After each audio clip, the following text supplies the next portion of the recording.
Good morning. Daily bread with pastor యోజనకు స్వాగతం. ఈ ఉదయకాలము మనల్ని తిరిగి లేపి సజీవ లెక్కలో ఉంచిన దేవుడికి ఒక్క సెకండ్ మనం కృతజ్ఞతలు చెల్లిద్దామా? యేసయ్యా, మమ్మల్ని కనికరించి ఉదయకాలము లేపినందుకు నీకు స్తోత్రములయ్యా. చక్కగా నిద్ర పట్టిందా?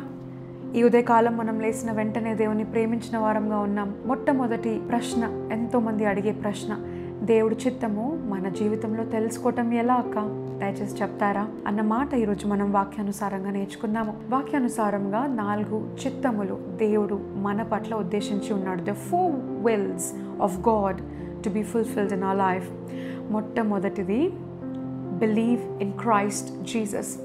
The first point that I want you to take the reference, యోహాను సువార్త 6వ అధ్యాయము 40వ వచనము. కుమారుని చూచి ఆయన యందు విశ్వాసముంచు ప్రతివాడును నిత్య జీవము పొందుటయే నా తండ్రి చిత్తము. అంత్యదినమున నేను వానిని లేపుతును. మొట్టమొదటి చిత్తము, దేవుడు ప్రతి ఒక్కరి పట్ల దేవుని నామమును ఎరిగిన వారుగా ఉండుటయే. అంటే లోకంలో పడిపోకుండా దేవుని ప్రేమిస్తూ ఆయన నామాన్ని నమ్ముకొని ఆయన నామాన్ని పట్టుకోవటమే దేవుని చిత్తము. ఇది మొట్టమొదటి చిత్తము. రెండవ దేవుని చిత్తము, అబ్స్టెయిన్ ఫ్రమ్ సెక్షువల్ సిన్. ఇది చాలా స్ట్రాంగ్గా, ఇది స్ట్రాంగ్ సిన్గా దేవుని వాక్యంలో మెన్షన్ చేస్తాడు. We will see that from మొదటి తెస్సలోనికీయులకు రాసిన పత్రిక 5వ అధ్యాయము 16 నుంచి 18 వరకు. మీరు పరిశుద్ధులగుటయే అనగా మీరు జారత్వమునకు దూరముగా ఉండుటయే దేవుని చిత్తము. రెండవ దేవుని చిత్తము, యవనస్తులారా, మీరు మరి ముఖ్యంగా దేవుడు ఈరోజు మీతో మాట్లాడుతున్న ఉదయకాలము వాగ్దానము మాట నేర్పించటము ఏంటంటే, మీకు పెళ్ళి కానట్లయితే పెళ్ళయ్యేంత వరకు కూడా మీరు జారత్వానికి, అంటే సెక్షువల్ సిన్, అది కిస్సింగ్ అయినా, అది రొమాన్స్ అయినా, అది ఎనీ సార్ట్ ఆఫ్, మేము ఇంటర్కోర్స్ చేయట్లేదు కదా అక్క, సో దిస్ ఇస్ ఫైన్ అని మీరు అనుకుంటున్నారేమో. But the Lord is speaking, any form of sexual sin, any form of bodily ungodliness is sinful. అది దేవుని చిత్తము కాదు. జారత్వము దేవుని చిత్తము కాదు. పెళ్ళి కాని వారు పెళ్ళి అయిన వారితో ఒకవేళ సెక్షువల్ సిన్ మెయింటైన్ చేస్తున్నా, పెళ్ళి కాని వారు అదే వయసులో ఉన్న వారితో, ఇది కిస్సే కదా sister, it's okay, it's just fine, ఈ లేటెస్ట్ జనరేషన్లో మనం ఉన్నాము, it's just small case, it's okay అని మీరు అనుకుంటున్నారేమో. మీరు దేవుని చిత్తం నెరవేర్చేవారుగా ఉండాలనుకున్నట్లయితే మీరు వాక్యం మరొకసారి చదువుతున్నాను. మీరు పరిశుద్ధులగుటయే అనగా మీరు జారత్వమునకు దూరముగా ఉండుటయే దేవుని చిత్తము. రెండవ దేవుని చిత్తం మనం ఇక్కడ చూస్తున్నాము.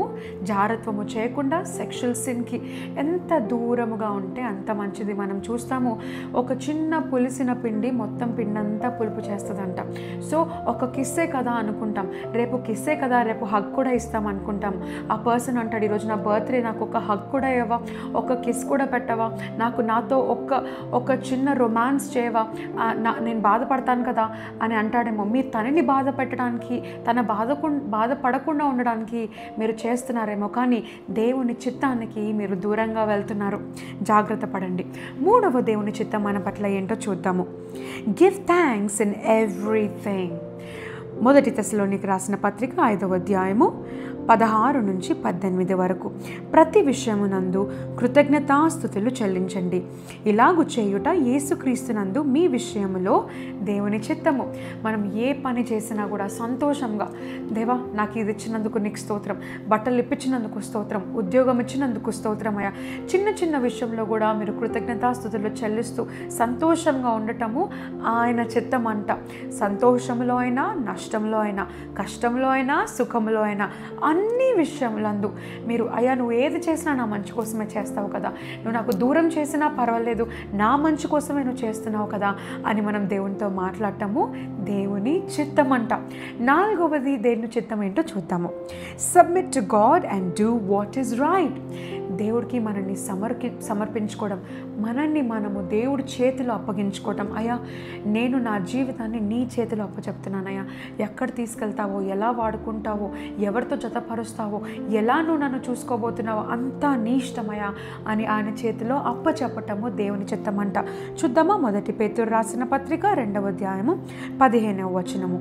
ఏలయనగా మీరిట్లు యుక్త ప్రవర్తన గలవారై అజ్ఞానముగా మాట్లాడు అంటాడు, మూర్ఖుల నోరు మూయుట దేవుని చిత్తము. ఇంగ్లీష్లో బ్యూటిఫుల్గా రాసుంటుంది, submit to God and do what is right. మనము మంచి చేయటంనా మన శత్రువులు నోరు మూసేసుకుంటారంట. మనం దేవుడి చేత ఎప్పుడైతే అప్పగించుకుంటామో, సరెండర్ అవుతామో, then the Lord will shut all your enemies mouths. ఎంత బ్యూటిఫుల్గా మనం విన్నాము. యాక్రోనిమ్ గుర్తుపెట్టుకోండి, BAGS.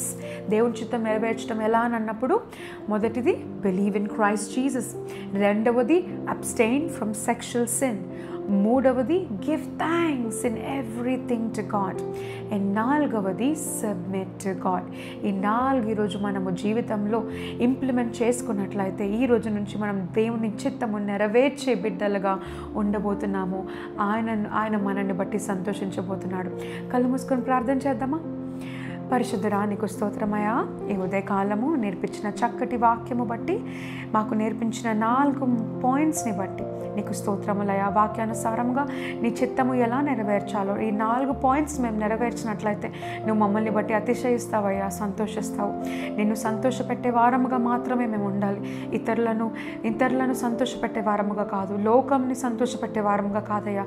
నీ కార్యములు చేస్తూ నీ ముఖములో మమ్మల్ని బట్టి సంతోషపరిచే వారంగా మేము ఉండాలని కోరుకుంటున్నామయ్యా. ఈ దిన వాగ్దానం బట్టి, వాక్యము బట్టి నీకు స్తోత్రములు చెల్లిస్తూ నజరేయుడైన యేసు నామమున ప్రార్థిస్తున్నాము తండ్రి, ఆమెన్. దేవుడు నిన్ను బహుగా దీవించునుగాక. మరొక వాగ్దానంతో రేపు మళ్ళీ కలుద్దాము. God bless you. Praise the lord.